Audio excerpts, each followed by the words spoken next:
Arc 5, Chapter 43, Before the Rendezvous. Forgive me for not having provided assistance at this critical moment. I can only reflect on how I was lacking. Receiving the gazes of those present in the room, Reinhardt apologized. At the sight of the sword saint with bowed head, everyone grew silent for a moment. It would be easy to throw negative words in response to his apology, but words of blame were easier to form than ones which conveyed true intent. In truth, the fact that all this time they had spent in dire need of power, and Reinhardt had been missing, his status unknown, had not changed. To think how the attack on the city hall would have gone if his strength were present at the moment could not be helped. So even simple negative words did not easily emerge from anyone's lips. However... Really? You idiots! Do you have any idea how much trouble we've been in without you? Approaching that crimson hero, only Subaru called out to him, while poking his chest. As that fist lightly touched him, Reinhardt, with an attitude like he could not justify himself to Subaru, turned his gaze away. At that scolded and crestfallen appearance unbefitting of him, Subaru snorted. You know, if you're gonna come anyway, just show up 15 minutes earlier! Then I wouldn't have to give a speech not fitting my character at all! That's supposed to be your job, isn't it? Sorry. However, it was a great speech befitting you. Though many things are required of me, giving courage-rousing broadcasts of that magnitude is not something I could do. You were the right choice. Between me and you, the required role for that broadcast is a little different, I think. Subaru poked Reinhardt's chest once again, and he smiled wryly. And he also poked the tip of that downcast hero's nose with a finger. Reinhardt. What is it? Since you came, it's like 100 men did. No, 1,000. I can expect that much, right? Can I count on you? Oh. It was a force comparable to 10,000 men. Subaru's hundredfold, even thousandfold evaluation was laughable.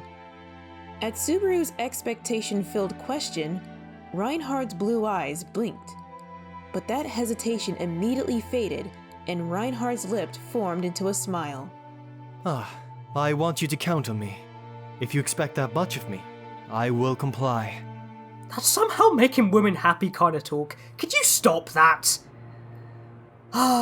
Well, no matter. And with that, if everyone has something they want to say now, please go while you're at it. Seeing that initial discomfort disappear from Reinhardt's face as he laughed, Subaru turned and looked back. Gazing over at the face that had not said anything until then, he pointed to Reinhardt. At these times, the side that gets special treatment suffers much more. Besides, a chance to scold this sword saint that wants to be scolded doesn't come by often. So, go ahead. Do it! Do it! After you've railed on him enough, let's talk about how to help everyone. Subaru puffed out his chest as he spoke. At that attitude, people held their breaths. Otto and Garfield, only the two who were used to Subaru's bravado, were smiling at it. And it was good to have one or two fellows able to see through his true intentions. They did not have to hold in their thoughts, because it was right after he had made that kind of speech. After that, Reinhardt's personal talking to, details omitted, was held, and again talk of how to recapture the city started up again. However, other than Reinhardt and Otto's agreeing with their thoughts, there was no clear improvement. The number of enemies that they had to attack, and the capture strategy of striking all control towers simultaneously did not change. But, in the midst of this chaos, where was Reinhardt? And what was he up to? As they all sat around in a circle talking, Subaru suddenly interrupted with that question. Reinhardt's expression clouded at his words. Today, his face often became like that. You don't have Felt with you. And there are a lot of things I want to hear about. Oh, I'm not blaming you or anything like that, okay? Please believe I'm past that stage. What Natsuki-kun was saying, well, it's something that bothers me too.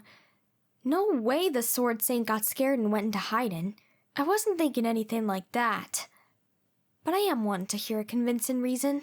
Following Subaru's question, Anastasia joined in. Judging from the fact that she was casting sideways glances, it definitely seemed that she had received reports from Julius. Right before the turmoil began, Reinhardt and Felt had been in contact with Heinkel. After her question, Reinhardt's expression clouding over doubly, seemingly proof of that assertion. Wilhelm included, the Astraeus' approach to the topic of Heinkel was very evasive.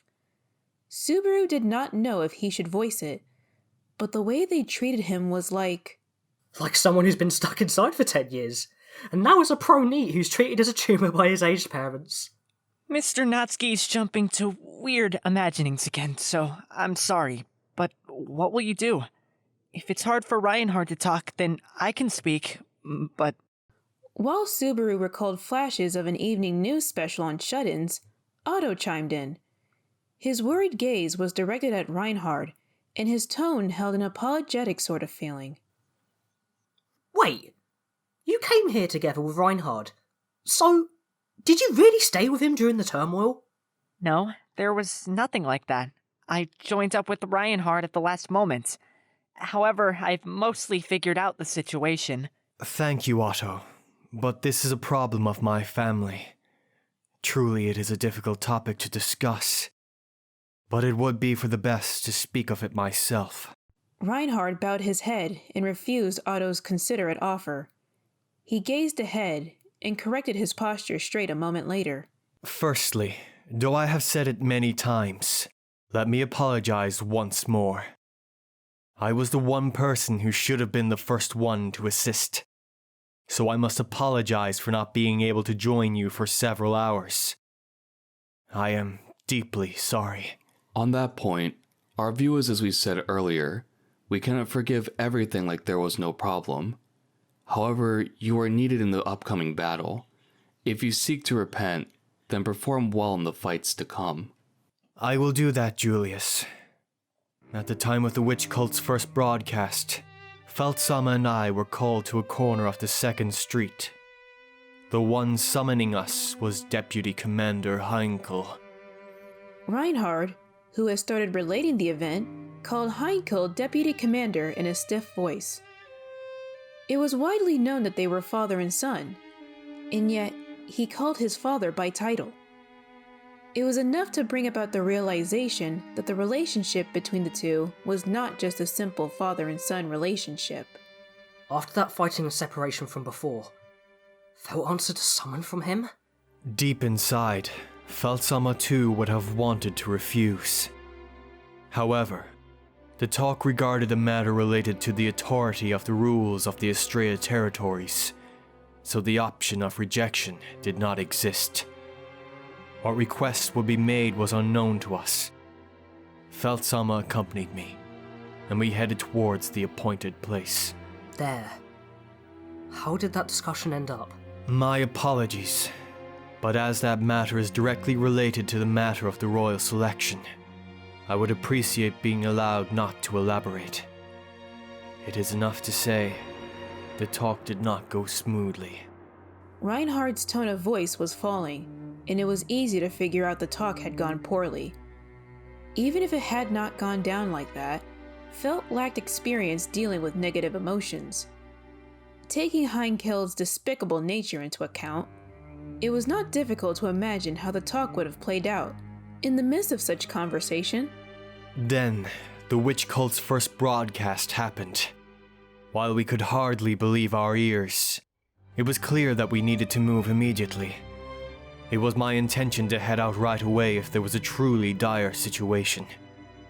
The other retainers, they also had a method to call for me if needed prepared beforehand. that method was to launch magic into the sky at any time as a signal. Upon Sirius's appearance, had Larkin fired off the signal, Reinhardt would have rushed to the scene within 30 seconds. There were no lies in those words. However, Reinhardt had heard the witch cult's broadcast filled with clear malicious intent, yet still did not move. He did not come running to the scene, and not just that, but it kept silent for several hours. Why was that? You knew that the broadcast was coming from the City Hall, no? At that point, you would have had the option to run to City Hall. Then, why didn't you come? It was not like he was scolding him. That was not his intention, but his voice was firm as he pressed for answers. There were more than a few things that occurred to him. If Reinhardt had been present during that fierce battle for the City Hall, Krush, who was suffering now, would not have been harmed during the fight. It might have even ended without that strange event befalling Subaru's right leg. Though it was not intentional, the gazes growing harsh here were not just Subaru's. Receiving the stares of everyone in the room, Reinhardt, who had until then been speaking fluently, closed his mouth and lowered his gaze once again. With long lashes and shining eyes, he was hesitant to speak any words beyond what he had already spoken. Even so, after those few conflicted seconds slowly passed, the hero Chopley continued his words. Deputy Commander Heinkel took Phanta as a hostage. Huh? That is my irreversible failure. Phanta was taken into custody, and a sword was held against her neck to stop my movements. And so, I could not act. Subaru clearly understood why Reinhardt had struggled with those words so much. The master he should give his all for, by none other than his father's hand, has been taken captive. Just how much had Reinhardt's heart been affected by humiliation and shame? What the hell? That deputy commander. Is he a pawn of the witch cult or something? Receiving that shocking confession, Subaru muttered to himself, while thinking of Reinhardt's feelings. What a cruel truth would that be! He had heard that witch cultists had hidden themselves here and there, so it was difficult to know just who could be one of them. But for one of them to appear among family like that was something he did not even want to think about. After seeing how Sin archbishops other than pedal keys really were like, his opinion was all the stronger. All the witch cultists were the lowest of the low, mere human trash. If it were like that, how would I react? My feelings, how would they be? What? However, Reinhardt responded to Subaru's idea, an idea accepted by roughly half of those present, with a somewhat uncomfortable voice. That attitude of his, Subaru wondered about it. However, the other half, made up of Anastasia, Julius, and Otto, were making expressions that said that they had reached another conclusion. The deputy commander is not a member of the witch cult. At least judging from his remarks after seizing Phanta. I saw nothing that suggested that. Then, what is he? Some kind of idiot? No. Even if he isn't stupid, it's fine. Then, why? Why take Felt hostage?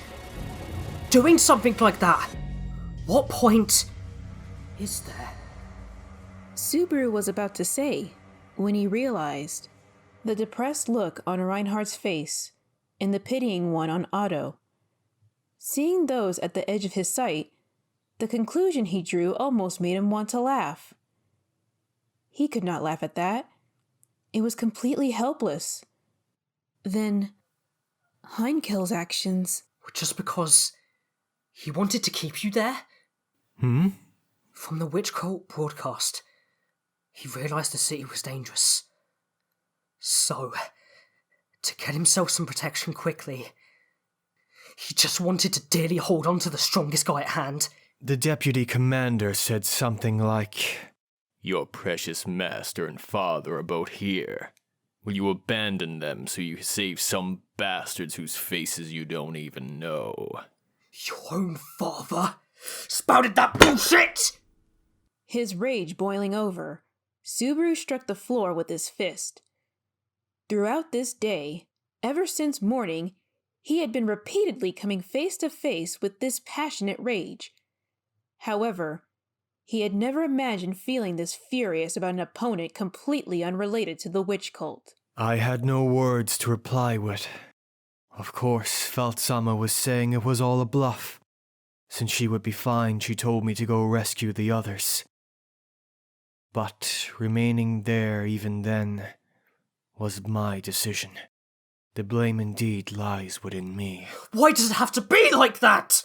It's obvious to everyone who's to blame here. Even so, the choice was mine. At the shouting Subaru, Reinhardt would not concede his share of the blame. That obstinate Reinhardt, he probably would not bend on that, no matter what anyone said.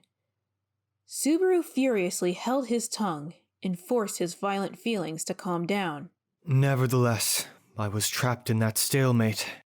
What happened after is nothing remarkable. Even after further broadcasts, I was left unable to act.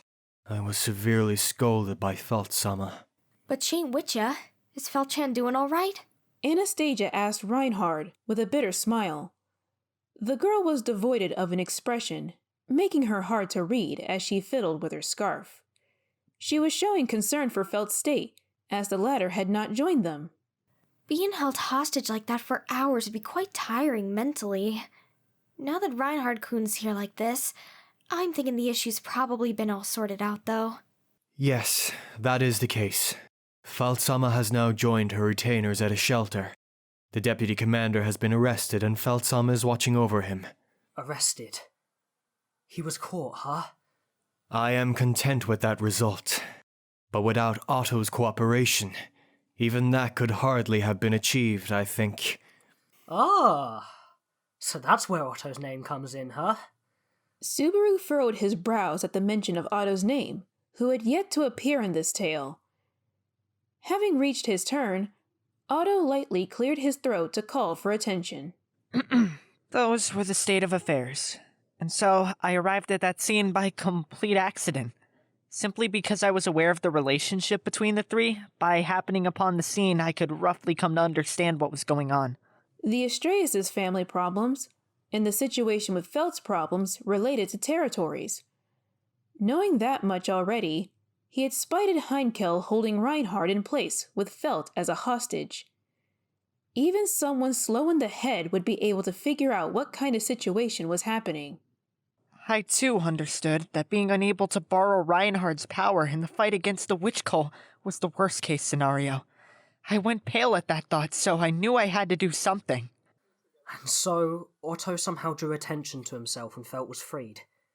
That was how Reinhardt was able to move. And now he's managed to reach us. Something like that, yeah? Luckily, Mr. Natsuki's big speech happened too, so the meetup point was decided without any worry. It would have been nice if we could have moved a little faster, but I had much going on as well. Reinhardt nodded as well, albeit briefly, confirming Otto's contribution. Again, the silver-tongued Otto had played an active role somewhere unseen by others. But still, what happened to Otto bro till then? Honestly, walking around the city with your strength, isn't it the same as committing suicide? About that. There were a lot of twists and turns. No. I'll talk about it. Clearing his throat, Otto indicated the outside of the City Hall building. As scheduled in the morning, I left for the Muse Company alone, to request a continuation of negotiations from Kiritaka. He had also cooled his head overnight, so it seemed like it would be easy to agree to restart negotiations. It seemed. But Subaru assumed that the witch cult would have started their broadcast and interrupted discussions. However, Otto resumed speaking while shaking his head. At the location of the Muse Company, in the plaza of the 3rd Street, the witch cult, a Sin Archbishop made an appearance. We found out about the witch cult's attack when that figure created quite the uproar. a Sin Archbishop? Before the broadcast? Yes, indeed. Before the broadcast. Otto confirmed for Subaru, who was leaning forward in surprise. But, when thinking about it, that was not impossible. Sirius, and Regulus too, were two other Sin archbishops who had acted before the broadcast. Other than Capella, who at the moment was attacking the city hall, the likelihood that those Sin archbishops would have been doing something else in their free time in Pristella was high. Wait. Otto. Subaru's tone of voice had lowered, and Otto's gaze turned grim. That worried attitude of his. It confirmed the thoughts appearing in Subaru's imagination. Sirius and Regulus were both encountering Subaru at the time, and so they could not have been there.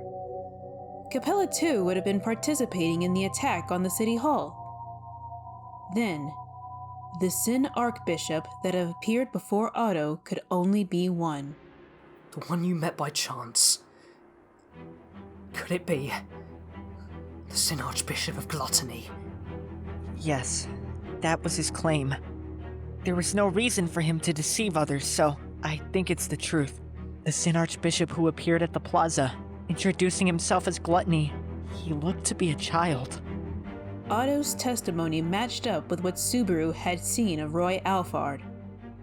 The selection standard for Sin archbishops, it was not that he wanted to know anything about that, but Gluttony was at least outwardly a child. A rag-draped, dirty-looking child. In words as well as attitude, he seemed like he was just a kid. At first, unsure if it was an abandoned child, someone called them while drawing closer. Since he was guarding the Muse Company, I think it was one of the White Dragon scales. That person was the first to succumb to Gluttony. I became unable to move. Literally. Just like that, a person was simply done in. It seemed so surreal, but there's no choice but to believe. Immediately, more White Dragon scales all moved to surround him, but it did not come to a happy end. With his face going pale, Otto quietly spoke of that wretched spectacle. Gluttony, as if he were performing a casual dance, seemed to have cut down the mercenaries. What was even scarier was the keen nose of Gluttony. It was a sense of smell which never lost track of its prey. The situation was such that the people on the street tried to run for their lives. However, that guy did not allow that. What he did, I do not know in all honesty. But even those far away from him were caught up in Gluttony's rampage. The same happened to those inside the buildings. What was he after? After asking that mindlessly, Subaru realized it was a meaningless question. The acts of the witch cult were not consistent with the nature of their goals. And in fact, Otto shook his head, signaling he did not have the answer to Subaru's question. Well, what could it have been? But anyway, it became a dire situation. Even if I tried to flee from that place, I could have been caught up in his attack the moment I showed my back. It was a complete dead end. If it weren't for Kiritaka, I don't think I could have made it back. Kiritaka? How did he do that? To begin with, it seems he must be a careful person. In the office of the Muse Company's president, there's a concealed passage in the building connected to an underground waterway. I escaped using a small boat there. While running away, I saw Kiritaka's back being cut open. From the 3rd Street, I chaotically ran away. That's what I'm saying. After that, the witch cult broadcast happened, and it became impossible to walk around in the city carelessly. Nevertheless, I cautiously moved around the area. That's when I finally came across the scene from earlier. In other words, by the scene, he meant the one where he found Reinhardt, whose movement has been impeded. That was where his story ended, and at the same moment, Subaru understood that Otto had gone through hardships and had again managed to survive. But what he was concerned about in his story was... Why did Kiritaka do that? From what you've told us, he even sacrificed himself to aid in your escape. That was how it sounded like to me. Yes, indeed. Kiritaka, by sacrificing himself, let me escape. In fact, right at the end, he was slashed because he pushed me to the floor and he covered me with his body. Why go so far? Inside Subaru, his mental picture of Kiritaka was nearly non-existent. Even the slight image he had was fixed on that scene with his face going red, screaming, and throwing a spellstone while throwing a tantrum. Of course, he had not assumed that was all there was to that man.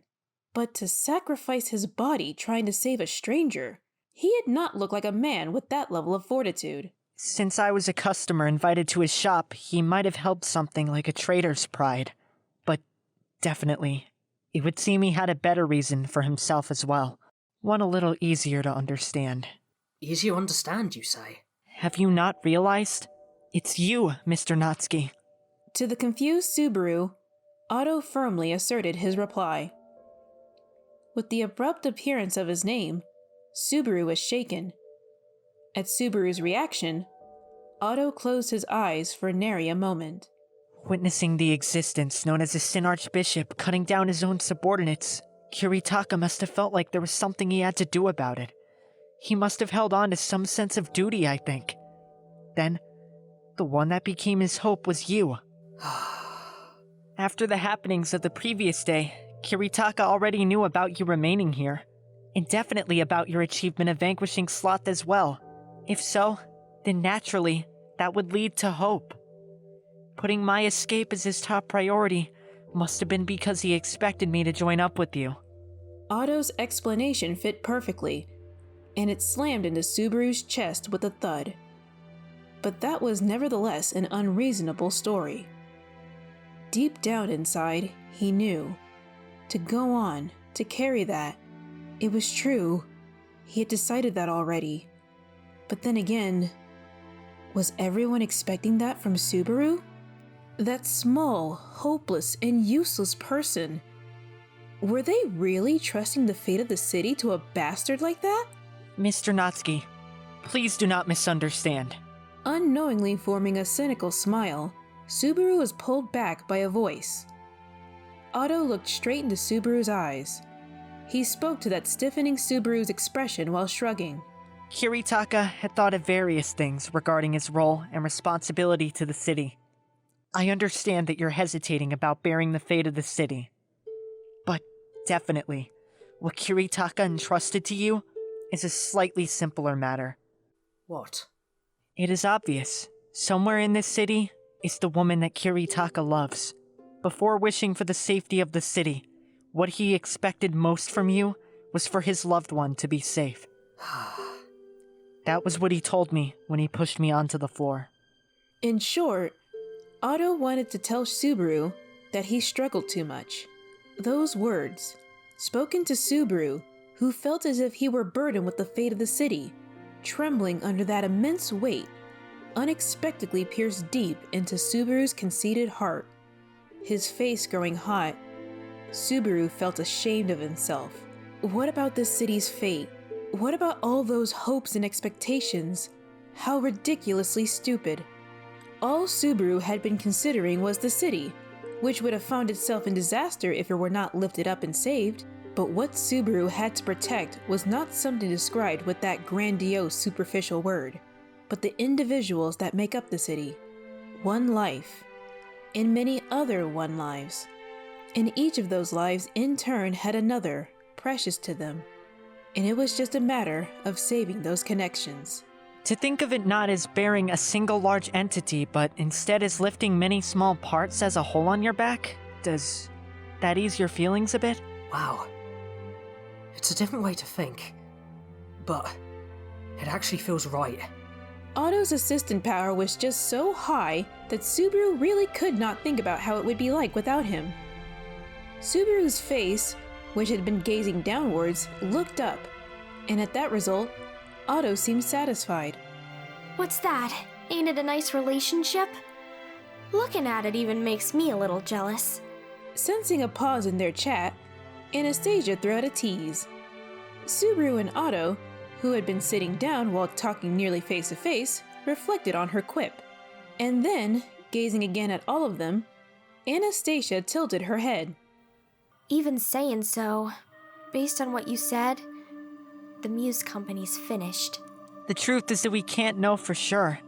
I only witnessed the events up to Kiritaka being slashed, but whether that wound was life-threatening. Is thinking about Gluttony's motives a waste of time? To me, no matter what, the idea that he caused that disturbance for no reason is unthinkable. The one who had spoken was Julius, making a disgusted face. That assertive tone of voice stuck in one's mind.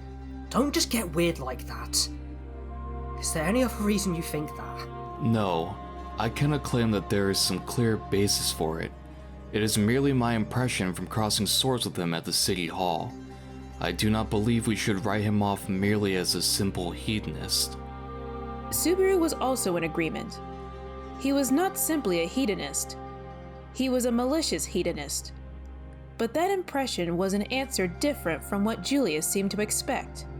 According to the broadcast, Gluttony's request was an artificial spirit, correct? Maybe there's a chance he's gone to find it. It is indeed a possibility. However, there is a problem even before that. Should we not suspect whether the being known as an artificial spirit even exists? Is there really such an existence in the first place? Subaru mentioned a possible motive that came to mind, and Reinhardt joined in with an agreement of his own. His question would be the question many others who had heard the broadcast's demand must have had as well. Of those present here, only Subaru and Anastasia knew the answer. Without meaning to, Subaru peeked at Anastasia's face, but her expression was unchanged, as expected of her experience. She had no intention of revealing it. Is that what she was saying? Sorry, just one more thing. In front of Subaru, who was wavering in his judgment, Otto was again requesting attention. That guy, with a touch of anxiety held in his face, let out a sigh mixed with resignation and... I also do not know anything regarding the matter of the artificial spirit. But regarding another request, the Book of Wisdom demanded by Wrath. Cutting off his words there, after a moment of hesitation, Otto spoke. I apologize. The one who brought it to the city was me.